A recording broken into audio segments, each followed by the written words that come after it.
नमस्कार, आपले घाटकून स्वागत आहे. आता आपण खले गावात आलेलो आहोत. त्यांच्यासोबतच योगेश मोळे यांच्यासोबत. नक्की काय सांगाल की इथे तुम्ही बोलत होता की इथे पण ड्रेनेजचं काम झालेलं आहे. मला दिसतंय सर ड्रेनेजचं काम पण झालेलं आहे, नाही असं नाही. नाही, बरोबर आहे. ड्रेनेजचं लाईन झालेलं आहे. मी पण मान्य करतो, म्हणून जागेवर आणि स्पॉटवर आलेलो आहे. तर मी जसं पहिल्या व्हिडिओमध्ये बोललेलो की मला फोटो आणि ह्याची माहिती मी घेणार आहे, म्हणजे आरटीआय टाकून ह्याची पण माहिती घेणार आहे की मला फोटो पाहिजे जे काम केलेलं आहे. ठीक आहे, आता मी बोलतो इकडे काम झालेलं आहे. तर काम कसं झालेलं आहे बघा. ये कौन सा है? ये बघा, स्थानिक है, ते स्वतः येऊन बोलते आ जाओ ना, आप आ जाओ ना इधर पे. A1 इधर का ही है ना, AC बाजू में है. ठीक है, डेनिस लाइन का काम हुआ है, बराबर है. तो ये इधर पे 2 कोटी जो दिखाया है, ठीक है, 2 करोड़ रुपया काम दिखाया, किया है, काम किए रहेंगे साहब ने. ये क्या है, मध्य माड़िक, ये देखो मध्य माड़िक हाउस, खलई विलेज. इधर पे भी क्या लिखा है,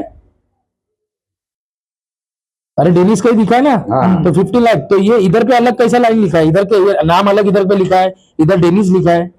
हे बघा ना, ड्रेनेज लाईन एका चाळीसाठी दोनदा फंड पाठ झाला. हे काय लिहिलेलं आहे ना, हे जे मला माहितीमध्ये आलं तुम्ही बघा ना. ऐका ना, त्या हे बघा. चाळीचं नाव आहे ना बदलून दुसरा फंड घेतलंय. हे वडलं आपण उभं आहे तिथे ड्रेनेजचं काम झालंय, त्याच्यावर पण फंड पास करून घेतलाय आणि त्याच चाळीमध्ये दुसरं नाव टाकून माडिक हाऊस आणि असे नाव टाकून कांबी, किशोर केतन कांबी, परमार हाऊस, ते सगळे भाजपचेच आहेत सगळे पदाधिकारी. असं आहे का? हा, हे सगळे भाजपचेच पदाधिकारी आहेत. त्यांची घरांची नाव टाकून चाळीचं नाव टाकलंय आणि त्याच्यावर वेगळा फंड पास करून घेतलं. म्हणजे एकाच कामासाठी दोनदा फंड त्या लोकांनी अरे पास पण हे करून घेतलंय. कुठलं नाव आहे, ह्याच्यात पण बघा कुठलं नाव दिलं. Madik house, Ketan Kambi house, Kishore Parmar house, Prashant टेंडर हाऊस. हे काय आहे, हे काय लिहिलंय? अरे हे चाललं काय आहे, म्हणजे आम्हाला येड्यात काढतात का काय तुम्ही लोक? बघा, स्थानिक लोक बोलायला लागले की कोणाच्या नावाने आहे, तुम्ही सांगा कोणाच्या नावाने. हे जे पर्सनल नाव जे दिलंय, केतन कांबी, माडिक हाऊस, हे सगळे भाजपचे कार्यकर्ते आहेत यांच्या नावाने फंड 100%. आता हे या चाळीमध्ये राहते हे सांगतील, हे सब भाजप का ही है ना, सब आदमी लोग भाजप का कार्यकर्ता लोक आहे. हे बघा, इकडे जे चाललंय चुकीचा कारभार चाललाय. तर मी रिक्वेस्ट करून बोलतोय की ह्याची माहिती मी अजून काढत राहणार. जेव्हापर्यंत मला पूर्ण ह्याच्यात खोलतपर्यंत जाणार नाही तेव्हापर्यंत मी सगळी माहिती काढत राहणार.